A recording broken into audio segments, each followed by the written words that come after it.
Donc, la séance aujourd'hui incorporait le développement économique communautaire et l'économie sociale solidaire dans les objectifs de développement durable des Nations Unies et proposé par le Réseau canadien de développement économique communautaire, mon organisme.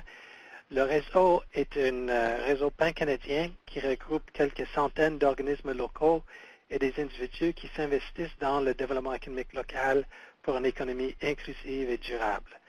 Vous pouvez voir ici quelques-uns des logos de nos membres. Si vous aimez la séance aujourd'hui, je vous invite à devenir membre ou à vous abonner à notre bulletin de nouvelles électroniques gratuit. Cette séance fait partie d'une nouvelle série de webinaires. Les séances précédentes traitent de la polyvalence des coopératives, l'impératif de la résilience, les obligations d'impact social et plusieurs autres sujets. Toutes ces séances sont disponibles sur notre site web. Et c'est important de mentionner que la séance est rendue possible grâce au soutien d'Unitara, un des plus grands programmes canadiens de coopération volontaire internationale qui contribue à réduire la pauvreté et les inégalités dans 12 pays d'Afrique, d'Amérique latine et d'Asie. Unitara appuie les organismes des pays en développement qui travaillent à améliorer les conditions de vie de la collectivité. Pour en savoir plus, vous pouvez suivre le lien indiqué ici, unitara.ca. Donc, la séance comprend deux parties. Voici, vous pouvez mettre une image à ma voix, à votre animateur aujourd'hui, moi-même. Les présentations vont suivre de la part de Shannon, qui vient de l'Institut Nord-Sud, en effet, pas du RIPES, et ensuite Daniel, qui en effet vient du réseau intercontinental pour la promotion de l'économie sociale et solidaire, le RIPES. Les deux présentations vont prendre à peu près 30 minutes en tout et ça sera suivi par une période de questions. Mais avant de se lancer dans la matière, on a deux petites questions, sondage à demander, puisqu'au Québec, on est dans les périodes de sondage très achalandées ce temps-ci. On voulait vous en faire un autre. Des sondages sur votre intérêt dans la séance et si vous avez été impliqué jusqu'à date dans les activités et les rapports de Rio +20, la Conférence des Nations Unies sur le développement durable. Pendant que vous répondez aux questions, je vais faire une brève introduction pour la séance aujourd'hui pour dire que l'un des principaux résultats de la Conférence des Nations Unies sur le développement durable qui s'est tenue à Rio en juin 2012, a été la décision des États membres de se mettre d'accord pour développer une série de mesures en matière de développement durable. Rio +20 n'a pas élaboré d'objectifs spécifiques, mais stipule que ces objectifs doivent tenir compte de manière équilibrée des trois dimensions au développement durable et qui devraient être conformes et intégrés au programme de développement de l'Organisme des Nations Unies après 2015. Donc, l'ampleur de ces objectifs, comme les objectifs du millénaire qui les ont précédés, est ambitieux et une grande étendue. Il pourrait avoir un impact significatif sur des programmes de développement à travers le monde. Donc, ça représente une opportunité importante pour nous de les renforcer en incorporant des pratiques prouvées pour le développement durable qui sont connus de la part des mouvements de développement économique communautaire et de l'économie sociale et solidaire. C'est pour cette raison qu'on est très content d'avoir avec nous aujourd'hui Shannon Kindorney, qui va nous expliquer le processus et les potentiels, les possibilités pour l'agenda de développement post-2015 de l'ONU, et Daniel Tigel du RIPES pour nous partager les dernières informations sur les efforts, les activités du RIPES à intégrer l'économie sociale et solidaire dans les objectifs comme ils sont en train d'être élaborés. Donc, avant qu'on commence avec Shannon, on va regarder les résultats du sondage. On a plusieurs personnes, mais la moitié des participants qui veulent savoir plus sur l'Institut Nord-Sud et du RIPES, donc ce serait un bon sujet à aborder davantage dans la période de questions. Une personne unitaire sans doute impliquée dans la politique internationale de la programmation et ensuite en savoir plus sur comment s'impliquer davantage, qui serait un sujet qu'on va aborder lors du webinaire. Et on est également divisé sur ceux et celles qui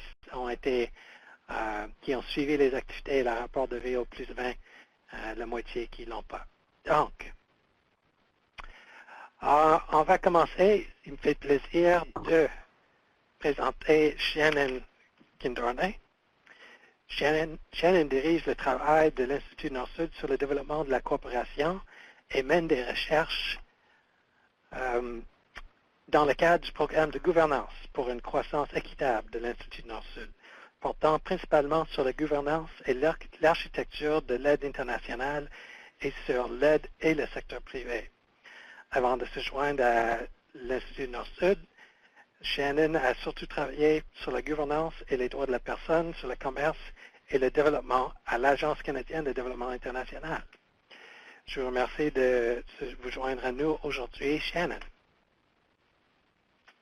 Bonjour tout le monde. Je voudrais vous remercier de m'avoir invité à participer aujourd'hui et c'est le sommaire de la présentation, mais je ne vais pas dépenser beaucoup de temps sur ça. Alors, je pense qu'on peut commencer avec tout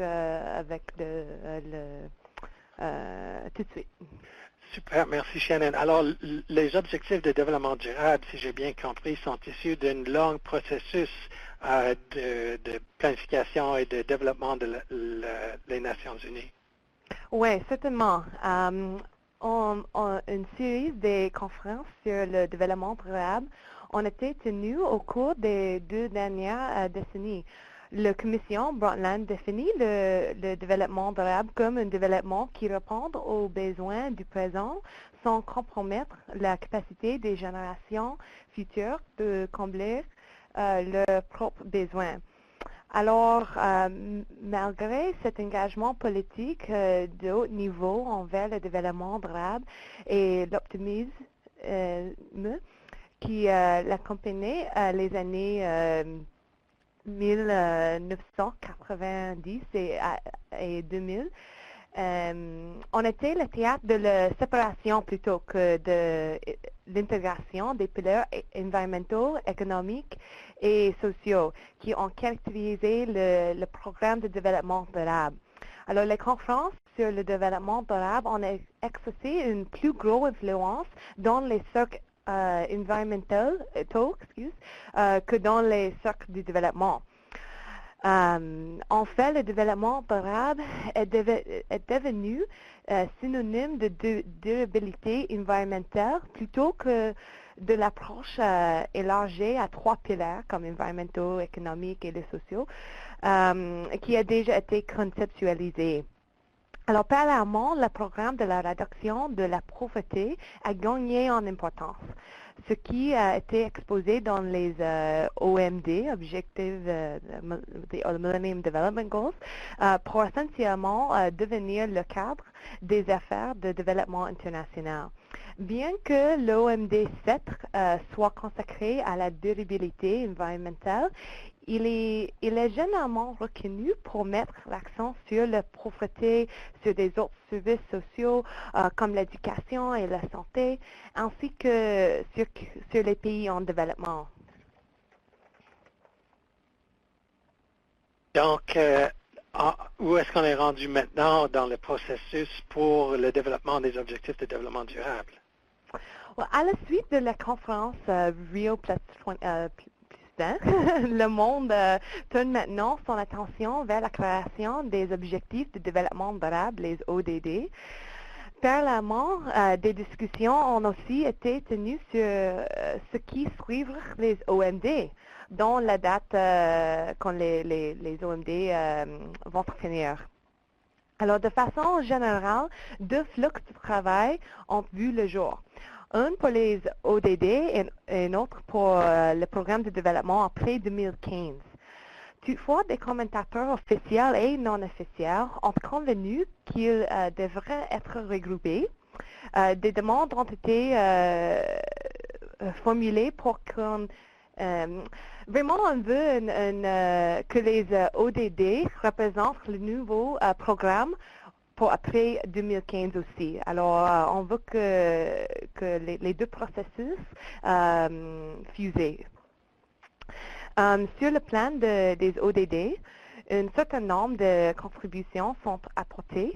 Le groupe de travail ouvert sur les objectifs du développement durable est un comité intergouvernemental qui a reçu le mandat de proposer des options pour les ODD, des options qui seraient ensuite négociées avec les États membres des Nations Unies. Aussi, on a le comité intergouvernemental des experts sur le financement du développement et qui est chargé de se pencher sur le financement des ODD. Et finalement, Ban Ki-moon, le secrétaire général des Nations Unies, il a mis sur pied le réseau des solutions pour le développement qui est dirigé par Jeffrey Sachs. Mais pour ajouter au processus la recherche et l'analyse sur le développement durable. Alors ça, c'est un côté. L'autre, sur le plan de programme de développement après 2015, les Nations Unies ont mené une vaste consultation mondiale qui comprenait des consultations nationales, régionales et thématiques dans des domaines comme la gouvernance et les droits humains, l'emploi, l'environnement, etc. Ces consultations avaient pour objectif de cibler les priorités des citoyens de partout à travers le monde pour le programme de développement après 2015. Aussi, le secrétaire général des Nations Unies a aussi formé un groupe de personnalités d'autres niveaux sur le programme de développement pour après 2015 qui a déposé en mai 2013 un rapport annonçant les objectifs possibles du programme de développement après 2015. Alors ici, on voit, c'est juste comme un exemple de les processus. Alors on voit qu'il y a beaucoup des processus dans les discussions pour ODD et aussi pour après 2015. Et c'est vraiment juste pour voir la complexité là. Donc, des processus plutôt complexes impliquent évidemment un grand éventail d'acteurs impliqués. Certainement. Dans les discussions, il y a un certain nombre des acteurs qui participent. Et c'est vraiment dans deux sens. Un, c'est avec les consultations que les Nations Unies font maintenant. Alors ça, c'est avec la société civile, c'est avec le secteur privé, avec les gouvernements, les citoyens, par exemple. Et ça, c'est vraiment pour informer les nouveaux objectifs. Alors ça, c'est une manière qu'on peut penser à les acteurs. L'autre, c'est vraiment, il y a des demandes pour formuler comme un OMD 8, un partenariat mondial qui inclut beaucoup des participants. Alors avant, on avait un partenariat mondial qui était vraiment entre les gouvernements du Nord et du Sud. Alors, dans ce contexte, il y a plus de focus sur la question de la société civile, le secteur privé, les donateurs de la coopération Sud-Sud, par exemple. Et l'idée, c'est que tous les acteurs peuvent faire un rôle dans l'atteinte des ODD une fois qu'ils auront été fixés. Alors, c'est vraiment les deux rôles. Un, c'est pour informer les nouveaux objectifs, mais l'autre, c'est pour réaliser les nouveaux objectifs. Avec les processus qui sont en cours, les divers et nombreux processus en cours, est-ce qu'il y a des tendances ou des thèmes qui ressortent jusqu'à date? Oui, certainement. Il y a deux idées qui sont vraiment importantes. Une, c'est vraiment l'idée d'une révolution des données. Alors, le groupe de personnalités de haut niveau sur le programme de développement pour l'après 2015 a appelé une révolution des données, mentionné qu'il fait davantage des données pour la prise de décision éclairée, pour la programmation, pour mesurer les nouveaux objectifs et pour donner aux gens l'information dont ils ont besoin pour demander des comptes à leur gouvernement. Alors, cette idée a connu un véritable essor et nous remarquons qu'une grande attention est accordée à la façon dont le progrès sur le ODD après 2015 seront mesurés. Alors, il y a beaucoup d'attention sur ça. L'autre, c'est vraiment l'autre grande tendance dans les discussions. Elle demande d'un cadre universel promettant les spécificités des pays. Il est clair qu'on peut, importe quel sera le cadre final, il s'appliquera à tous les pays. Alors, ça, c'est quelque chose de vraiment différent qu'avant avec les OMD. Maintenant, on va avoir un nouveau cadre pour tous les pays. Et ça, c'est vraiment quelque chose de différent dans cette discussion maintenant qu'avant. Donc, ça s'appliquera au Canada aussi. Certainement. Oui, c'est ça. Okay. Tous les pays. Des thèmes ou des sujets qui ressortent dans les consultations? Oui, alors on voit certainement beaucoup de priorités pour les objectifs. Il est clair que les objectifs qui seront inclus dans le cadre seront plus larges que les OMD. En fait, le groupe de travail ouvert vient de publier une liste de 19 priorités pour le développement après une année complète de consultation sur les principaux enjeux liés au développement durable. Alors, d'un autre côté, l'Institut Nordsud a mis sur pied un outil de suivi interactif permettant de regrouper les propositions sur le programme de développement durable après 2015. Alors, on a regroupé les idées par thème et c'est comme un outil pour voir qu'est-ce que c'est les priorités que les groupes suggéraient. Alors, on voit vraiment qu'il y a l'environnement, c'est une priorité avec beaucoup de force là. Et aussi, mais on voit aussi que les priorités des OMD comme la santé et l'éducation sont là aussi. Alors, le point important pour ce contexte, c'est qu'on va voir un cadre qui inclut les priorités des OMD qu'avant, mais aussi plus les nouvelles priorités, ou comme il va inclure les idées plus complexes. Par exemple, comme les questions de l'environnement, de l'énergie, infrastructure, tout ça. Alors, on va voir un nouveau cadre vraiment plus complexe qui inclut beaucoup des priorités. Je ne sais pas si ça répond à la question de Nathalie dans la boîte de conversation sur la notion du cadre universel. Mais peut-être on pourrait juste terminer avec les possibilités d'engagement à revenir lors de la période de questions. OK, on peut faire ça, mais c'est simplement, c'est vraiment que le nouveau cadre va appliquer à tous les pays. Alors, Canada va définir comme les priorités canadiennes et Sénégal va faire la même chose. Alors, mais on peut discuter ça plus si tout le monde veut faire ça, parce qu'il y a certainement des suggestions comment on peut faire ça dans les discussions. OK. Donc, dans le processus qui reste, dans ce qui reste du processus d'engagement pour le développement de ces objectifs? Oui, certainement. Il y a un certain nombre, la première chose, c'est le pourquoi. Alors, il y a un certain nombre de raisons pour lesquelles il est important de s'engager envers les objectifs de développement durable appelés 2015. Et le nouveau cadre sera appliqué au Canada, ce qui signifie qu'il serait possible pour différentes interventions de participer à la réalisation de ce programme à l'échelle nationale. Le cadre aura aussi des répercussions sur le travail de tous les acteurs dans le secteur du développement, ce qui orientera nos travaux futurs. travaux futurs, excuse.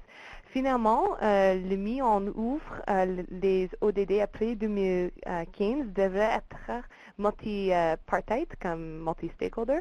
On s'attend à ce que tous les acteurs participants au programme que pourrait avoir une incidence sur les relations entre les bailleurs de fonds et les organisations de la société civile, ainsi que sur les partenariats, notamment ceux avec le secteur privé. Et j'imagine Daniel, il va parler à ça aussi. Mais il existe un certain nombre de possibilités d'engagement. Alors, sur la scène internationale, le groupe de travail ouvert entre actuellement dans la phase de consolidation de ces travaux, mais c'est ouvert et pour les organisations qui ont accrédité par les Nations Unies, ils peuvent participer. Alors ça, c'est une manière-là. La deuxième phase des consultations thématiques des Nations Unies qui portera une attention particulière aux moyens de mise en ouvre commence le premier. C'est vraiment la deuxième phase et le premier était plus sur les thèmes comme de l'eau, l'environnement et tout ça. Et maintenant, c'est plus comment on peut réaliser les ODD. Alors ça, c'est une autre manière. Et finalement, il y a aussi les processus non officiels. Alors, beaucoup des organisations, et moi, je pense que je n'ai pas le temps pour expliquer toutes les trois organisations-là, mais on peut voir sur chaque organisation est engagée avec les idées pour le nouveau cadre. Et il y a des possibilités de participer là. Et tous ces liens fonctionnent dans la présentation ici. Donc, si les gens veulent plus d'informations, ils devraient être capables de cliquer là-dessus. Exactement. Et finalement, comme ici, au Canada, moi, je comprends que le ministre des Affaires étrangères, du Commerce et du Développement va faire des consultations avec les OSC, bien que je n'ai pas reçu de créer comme plus de détails à ce sujet. Alors, mais ça, c'est mon impression, c'est qu'est-ce que j'ai entendu. L'autre chose, c'est vraiment l'association canadienne pour les Nations Unies. Ils ont fait des consultations aussi, surtout dans les domaines de la sécurité alimentaire et de l'agriculture, mais encore, c'est une autre possibilité pour engager. Et finalement, le CCCA, c'est le Conseil canadien pour la coopération internationale, qui travaille en collaboration avec la campagne après 2015. Il va faire comme un réseau pour les organisations intéressées à effectuer des travaux de défense des droits dans le cadre du programme de développement après 2015. Alors, il y a une possibilité de participer avec le CCE. Bon, merci beaucoup. C'était des sujets énormes et très complexes, comme tu l'as dit, que tu as eu très peu de temps pour résumer. Donc, merci beaucoup pour ça. Et voilà les coordonnées de Shannon pour les gens qui voudraient faire un suivi avec elle. Maintenant, je vais passer à notre deuxième conférencier, qui est Daniel Tigel. Daniel est directeur des opérations du Réseau intercontinental pour la promotion de l'économie sociale et solidaire. En automne dernier, il a représenté le RIPES lors des consultations du service de liaison des Nations Unies avec les organisations non gouvernementales sur avancer les recommandations régionales pour l'agenda de développement après 2015. Il était auparavant secrétaire général du Forum brésilien de l'économie sociale et il est très impliqué dans une coopérative de développement des technologies de l'information ouverte pour l'économie sociale et solidaire. Et Daniel se joindra à nous via Skype, je crois, ou à son ordinateur au Brésil. Merci beaucoup, Daniel. Salut Michael, est-ce que vous pouvez m'entendre bien? Oui, moi je t'entends. Ok, parfait. Bon, merci beaucoup pour l'invitation. Merci aussi pour la présentation, Shannon. Et félicitations pour le débat, c'est très intéressant comme thématique. Merci pour la participation à Laurence, Marianne, Nathalie. Yvon était déjà avec nous dans notre conférence en anglais. Merci pour revenir, Yvon. Et Eric qui vient d'arriver. Aussi, je n'ai pas dit, mais je suis aussi membre de la coopérative EITA qui travaille et développe des technologies d'information libre pour soutenir aux luttes des mouvements sociaux. Bon, je voudrais organiser ma présentation dans 3 moments. Le premier, c'est un peu un contexte actuel du monde de l'économie sociale et de l'économie sociale solidaire, mais ça sera très court.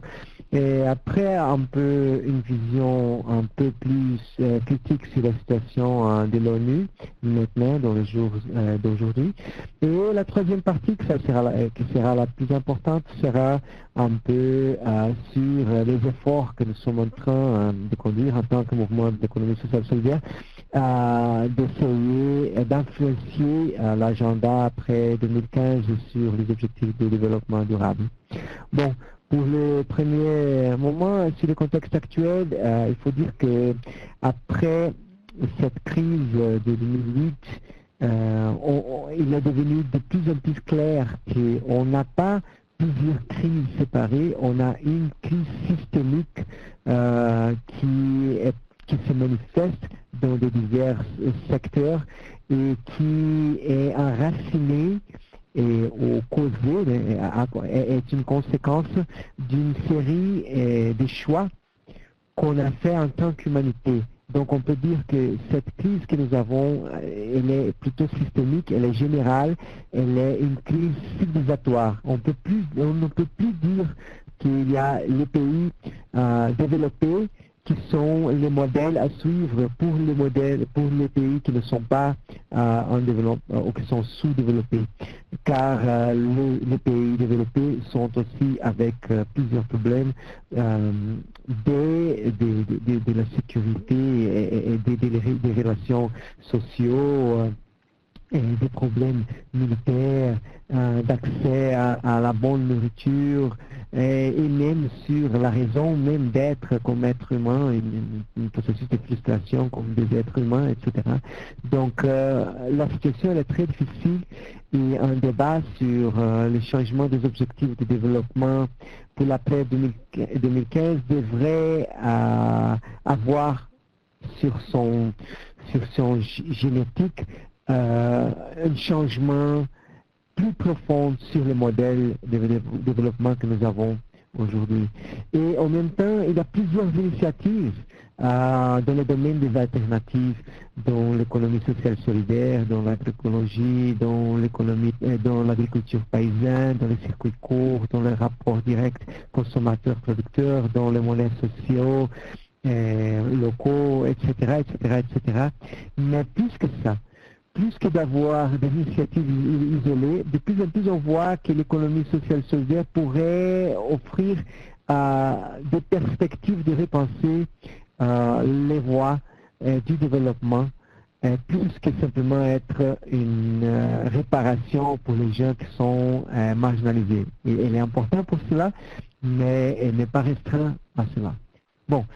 Ayant fini ce contexte un peu plus général, on peut voir le cadre où nous sommes quand on débat ces objectifs du millénium après 2015 dans le domaine de l'ONU, et on peut avoir de l'espoir, mais quand on regarde les acteurs qui ont le plus d'influence sur l'ONU, cette joie, elle devient limitée, parce qu'on voit un processus assez, comment est-ce que je peux dire, vicié par une influence trop forte du secteur corporatif dans le processus post-2015. Donc, comme premier lien pour vous, si vous voulez lire un peu plus, c'est un bulletin qui a été écrit qui dessine un peu quels sont les acteurs et on voit là la Coca-Cola, Bill Gates, Monsanto, Syngenta comme des acteurs qui ont beaucoup de poids sur le débat sur les constructions des objectifs et du développement du millénaire et même quels sont les acteurs importants de financement de ce processus. Donc ça nous donne un peu moins d'espoir. Il y a plusieurs organisations et sociétés civiles qui regardent cette situation avec des yeux très critiques. Si on regarde par exemple les couleurs des thématiques que Shannon nous a montrées, on peut bien voir que les droits humains, l'égalité sont très peu présents dans le processus de construction, mais on voit très fortement la gouvernance, l'éducation, la santé. Ce sont les domaines où le secteur corporatif en crise, parce qu'il y a une crise économique, veulent trouver des frontières d'expansion du capitalisme pour créer de nouvelles opportunités de spéculation et de financement. Donc, on est dans une situation pas facile dans le débat de construction des objectifs de développement durable. Bon, sur nos luttes pour essayer de mettre quelques influences de l'économie sociale solidaire dans la construction de ces objectifs, je vais vous raconter quelques initiatives qui se passent au sein de l'ONU. Un premier exemple, c'est l'Académie de l'Organisation internationale du travail, l'OIT, l'Académie de l'OIT sur l'économie sociale solidaire. Heureusement, cet apport-là, je l'ai en français, qui se réunit chaque année. Ils ont fait déjà 3 éditions et la 4e sera cette année-ci au Brésil en juillet avec la thématique du développement durable. C'est très intéressant. Par exemple, il y a un document qui a été écrit en 2011 au sein de cette académie qui parle un peu comment l'économie sociale solidaire peut nous aider à retravailler, à penser, à approfondir le concept de travail décent. Normalement, le travail décent est pensé seulement au sein du travail subordonné et pas le travail associé, la propriété collective, le processus communautaire.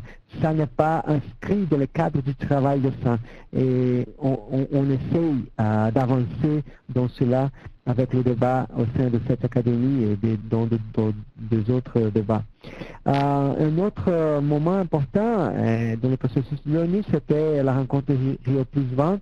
Je veux dire qu'on a eu un sentiment frustré sur la timidité des propositions si on regarde la taille des défis que nous avons dans la situation actuelle de l'environnement.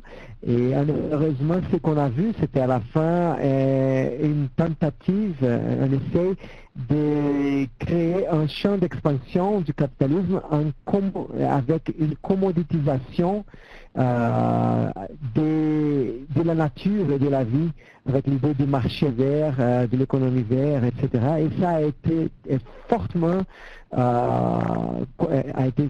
combattu par les mouvements sociaux réunis, pas seulement dans le sommet des peuples, mais même dans l'activité officielle. Les organisations sociales civiles ont dénoncé cette manœuvre qui venait sûrement du secteur corporatif. Donc ici, l'OIT a participé et a fait une déclaration sur cette rencontre et où on a laissé très clair notre position plutôt proche des mouvements des femmes, des mouvements indigènes, des mouvements de l'agriculture paysanne, etc., etc.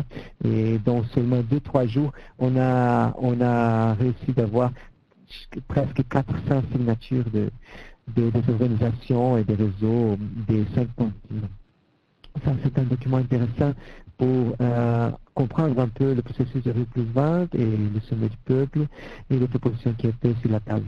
Un autre moment important, c'était l'initiative de l'UNRWA, que c'est l'Organisation des Nations Unies pour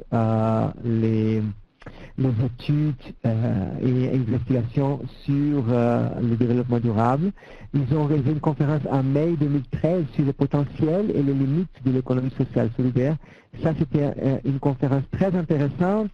Bon, on peut dire il y avait un problème, c'était très intellectuel, un peu comme l'Académie de l'OIT aussi. Il n'y avait pas beaucoup de praticiens, mais ça a donné beaucoup de visibilité pour l'économie sociale solidaire au sein de l'ONU et ça a attiré l'attention des autres agences et l'intérêt de participer de cette construction. Là, il y a quelques informations sur cette conférence. Et cette conférence a été importante avec cet intérêt et cette visibilité de l'économie sociale solidaire. On a commencé à dessiner l'idée de construire un espace dans l'ONU pour débattre explicitement l'économie sociale solidaire. Et je vais revenir dans cela donc, dans 2 minutes. Et un autre processus qui s'était passé, c'était cette agence que Michael Toy vient de commenter. C'est l'agence qui fait le débat et qui est responsable pour faire le dialogue entre l'ONU et la société civile. C'est la UNMGLS. Qui a fait une consultation dans les 5 continents et où ils ont produit une sorte de 5e rapport. Comme Shannon avait dit, elle a parlé des grands groupes de travail qui vont générer ces grands rapports d'autres niveaux qui ont été présentés au secrétaire général de l'ONU. C'était un 5e rapport, mais construit à partir des réseaux et des organisations de la société civile. Et c'est intéressant de voir si vous pouvez, je vous suggère fortement de voir ce document, malheureusement il est seulement en anglais, qui montre un peu une convergence très grande entre ces organisations et où on peut voir comment l'économie sociale solidaire gagne de l'importance dans le domaine du débat sur les objectifs de développement durable, au moins au sein des mouvements sociaux et des réseaux. Et comme je disais quand je parlais de la conférence, ce processus de la conférence de Londres petit à petit a généré la création du groupe de travail des Nations Unies sur l'économie sociale solidaire, un groupe de travail interagences. Elle ne compte pas avec des États membres, c'est surtout une initiative de l'ONU. Il y a presque 20 organisations là-dedans, des agences, 20 agences de l'ONU, UNCTAD, FAO, OIT, plusieurs agences. Et nous, au RIPES, nous mettons beaucoup d'espérance, d'espoir sur cette interagence parce que ça nous facilite la vie parce qu'on peut centrer nos efforts sur une agence qui, d'une façon ou d'autre, peut faire nos communications arriver à des autres agences. Par exemple, nous sommes en train, en tant que RIPES, d'essayer d'entrer à l'UNCTAD. Et là, ça en perd beaucoup d'énergie en étant de plusieurs agences différentes. Bon, ok, ça, cette question est très importante. Cet rapport a été présenté dans ce séminaire en septembre 2013, dont le plus grand événement que l'ONU a jamais fait avec la participation de la société civile. Il y avait plus de 1000 organisations de société civile présentes dans cette assemblée qui a présenté ces rapports. Mais il ne faut pas être très optimiste. Nous, on ne croit pas que ça sera très influent. Nous dépendons beaucoup sur le groupe de travail ouvert, sur les objectifs de développement du millénium et des objectifs de développement durable et principalement des États membres. Ce qu'on a fait, c'est de prendre ce rapport final des UNMGLS et on a divisé ça dans 8 petites cahiers qui ont été rendus aux États membres pendant la dernière réunion du groupe de travail ouvert. Donc, Nathalie, je ne sais pas si on doit avoir beaucoup d'espoir. On essaie, on a plusieurs initiatives de donner plus de visibilité à cela. Une autre initiative d'un des 4 groupes de haut niveau que Shannon a mentionné, c'est le groupe SDSN, le réseau de solutions pour le développement durable. Heureusement, ils ont fait quelque chose de très intéressant que c'est d'essayer de construire un rapport avec des indicateurs de développement durable qui soient plus avancés dans cette idée, cette tendance d'avoir des informations plus précises dont Shannon a mentionné. Mais malheureusement, quand nous on regardait les indicateurs, il était très timide, très conservateur et très capitaliste en termes de son construction. Capitaliste ou matérialiste, je ne sais pas comment l'appeler. Par exemple, en disant que la pauvreté est mensurée par simplement 1,25 $, par jour, et ça ne veut rien dire. La seule chose que ça veut dire, si on prend cet indicateur, c'est de dire que le citoyen seulement sera un citoyen s'il est un consommateur. Et ça, nous ne croyons pas du tout en cela.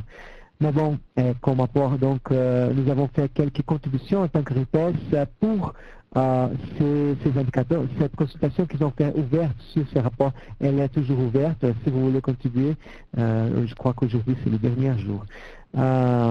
Bon, et pour finaliser, il y a notre tentative aussi de construction d'un conjoint des recommandations de l'économie sociale solidaire pour l'agenda de développement après 2015. Je vous invite tous à voir, à contribuer et à faire des observations. Elle est là, ouverte, si vous voulez participer. Elle a 4 sections. Je ne vais pas pouvoir détailler, vous pouvez le lire, il est en français aussi, si vous voulez, là, dans ce lien que je viens de vous donner. La première section, c'est sur l'indicateur. Là, on veut mettre plus d'attention sur le problème de l'inégalité, et pas seulement de la pauvreté. La pauvreté est très importante, mais aussi l'extrême richesse, elle est aussi importante. Mais plus que ça, de changer le paradigme des indicateurs, qu'ils soient moins sur simplement des conditions matérielles, mais plutôt sur des conditions de bien-être des êtres humains et accès aux droits que nous avons à la nature, à une nature saine, à un corps sain, à une société saine, à une éducation publique et de qualité, etc., etc. La deuxième section que nous avons dans cette consultation, c'est de réaliser la transition vers une économie juste, sociale et solidaire. Et là, on a plusieurs points qu'on défend là-dedans, comme on commence par la nécessité d'une reconnaissance de l'économie sociale et solidaire en tant qu'un moteur de l'autre forme de développement. Parce que l'économie sociale solidaire ne peut pas être décrite simplement par des initiatives. Elle est un cadre qui montre un chemin différent de développement dans un paradigme où la vie est centrale et pas la spéculation économique et la concentration du pouvoir économique et politique.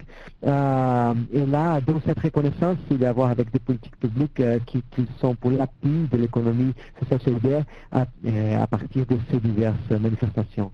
Autre, c'est l'affirmation des communes, des commons, qui sont des choses qui ne peuvent pas être commodifiées et spéculées par les marchés parce que c'est pas le profit qui va définir la préservation d'une commune, mais c'est la démocratie, c'est le caring que nous avons besoin.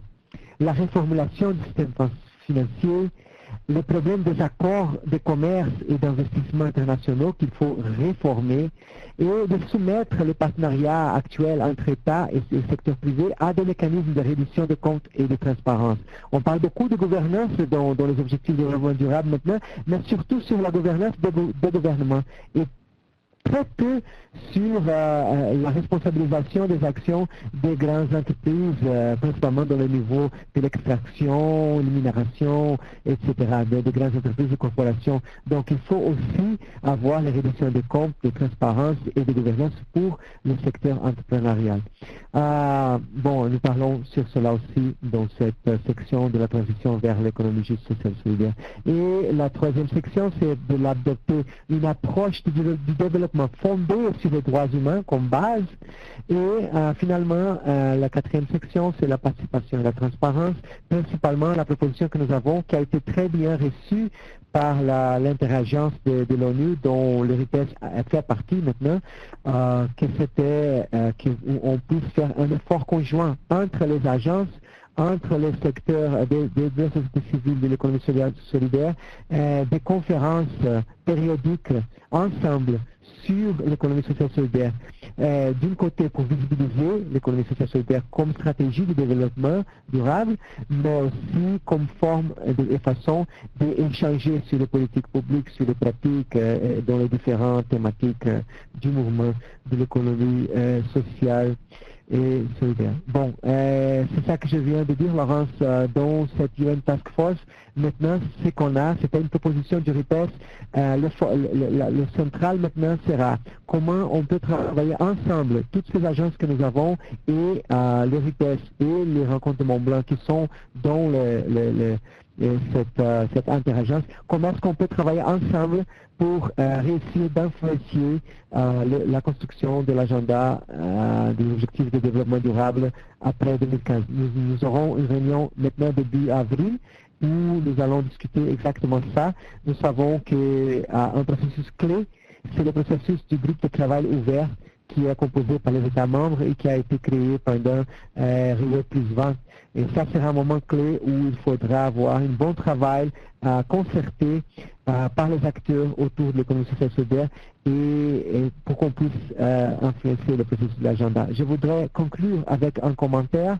J'ai la forte sensation et à partir de mon expérience de que notre approche de l'économie sociale solidaire ne peut pas être sectorielle. Nous ne sommes pas comme simplement le coopérativisme qui se définit par l'organisation des coopératives. Non, l'économie solidaire, elle est plutôt dans le processus beaucoup plus systémique sur l'organisation de l'économie de la société.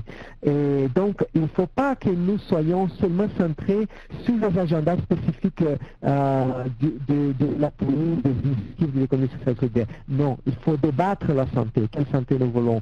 L'éducation, le bien-être, les indicateurs de développement. Il faut débattre le développement et dans cela, il faut mettre les valeurs, les principes et les orientations de l'économie sociale solidaire à partir de ces pratiques. C'est ça, je vous remercie.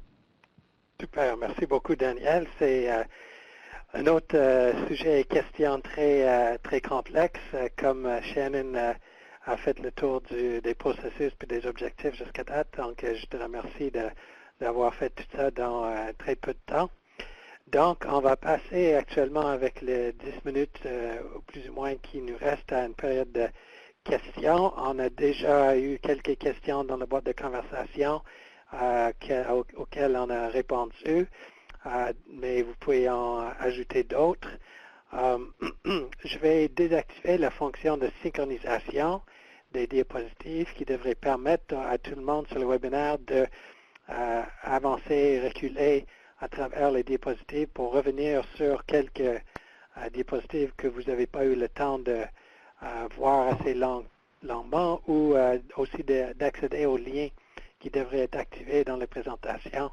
Vous pouvez cliquer sur les liens pour en savoir plus, suivre les informations disponibles. Donc,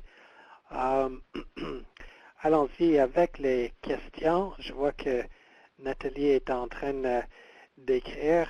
Peut-être qu'en attendant la question de Nathalie, je vous poserai la question, Daniel et Shannon, si une des points forts d'influence, c'est les pays membres et les groupes de travail. Est-ce que vous avez des suggestions sur comment, mettons au Canada, à qui on devrait cibler, comment on devrait essayer d'influencer la participation canadienne dans l'élaboration de ces objectifs de développement durable? Et Michael, je crois que la question de Nathalie est complémentaire à la tienne. Oui, voilà. OK. Est-ce que peut-être Shannon, as-tu une idée du position du Canada actuellement dans le groupe de travail ouvert?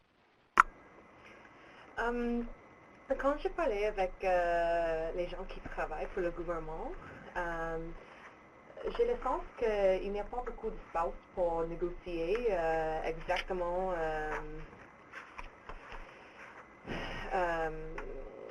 pour les politiques plus progressives. C'est mon avis là, mais quand j'ai demandé qu'est-ce que c'est les priorités, quelqu'un m'a répondu que c'est vraiment les idées que le gouvernement a annoncées en septembre 2013 2013 aux Nations Unies.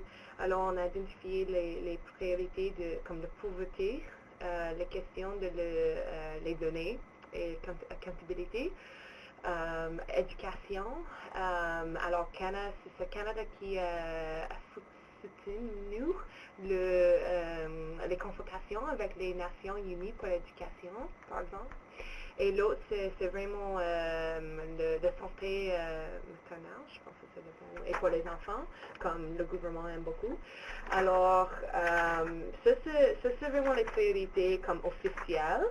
Mais non, moi, je ne sais pas exactement, je n'ai pas suivre vraiment qu'est-ce que le Canada a dit donc, comme pour le travail ouvert.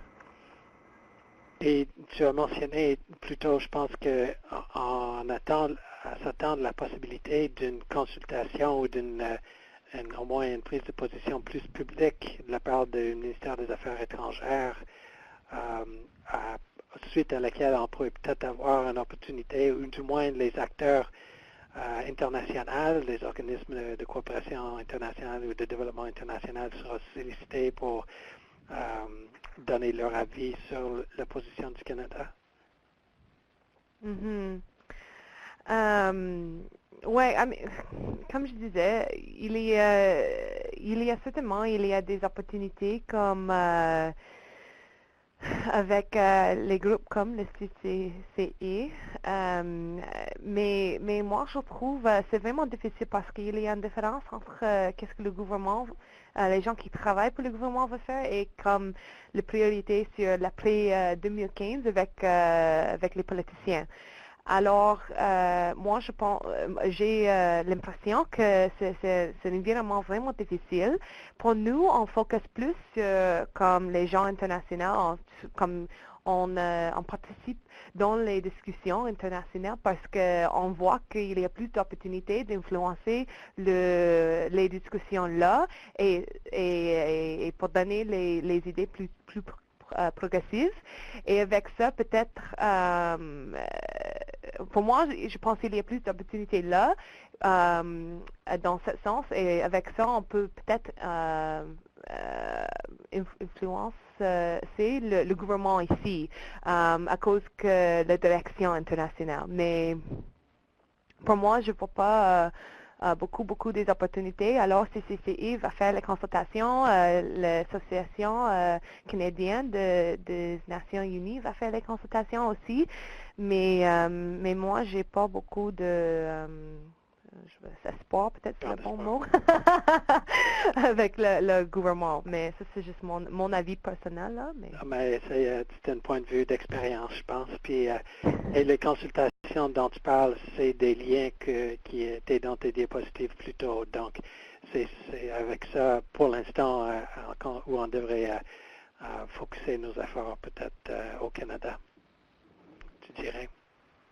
Ouais, c'est avec les exemples que j'ai donnés. Oui. OK.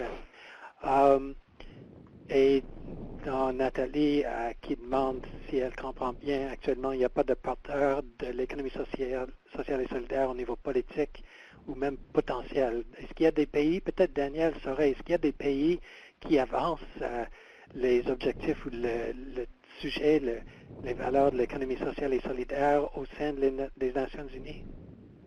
Oui, il y a des pays qui sont intéressés et qui sont plus faciles à parler avec ces fonctionnaires, ces ambassadeurs qui sont dans les dialogues et qui participent de l'Open Working Group, de groupe de travail ouvert. Notamment, il y a l'Équateur, même le Brésil. Nous sommes en train de faire quelques mouvements ici au Brésil pour influencer un peu leur participation. Il y a la France, il y a la Bolivie, il y a l'Uruguay. Ce sont quelques pays qui ont une sympathie pour l'économie sociale solidaire et qui sont ouverts à être porteurs dans le groupe de travail ouvert. Le problème, c'est que nous n'avons pas réussi d'être assez organisés pour avoir des recommandations déjà bien prêtes et personne ne sait pas quel sera le format final de ces objectifs de développement durable. On a maintenant les 19 thématiques, mais on ne peut même pas dire que le document final sera écrit autour de ces 19 thématiques. Donc, il est un peu difficile, même au sein de l'ONU, on ne sait pas beaucoup quelle est la façon la meilleure. Ce que je pourrais dire, c'est au Canada, c'est comme vous avez une loi de l'économie sociale solidaire au Québec, vous pourrez au moins essayer de parler avec les représentants que vous pouvez identifier, qui participent dans le Open Working Group, d'une façon informelle, de lui parler un peu, s'il serait possible, s'il aurait intérêt d'écouter et d'entendre un peu ce que la société civile canadienne aurait à dire sur les développements durables à partir de l'expérience de l'économie sociale solidaire. Je crois qu'il ne faut pas faire de grands mouvements parce que nous n'avons pas de force, mais au moins essayer de parler aux acteurs clés du pays et pas attendre à des moments officiels de consultation.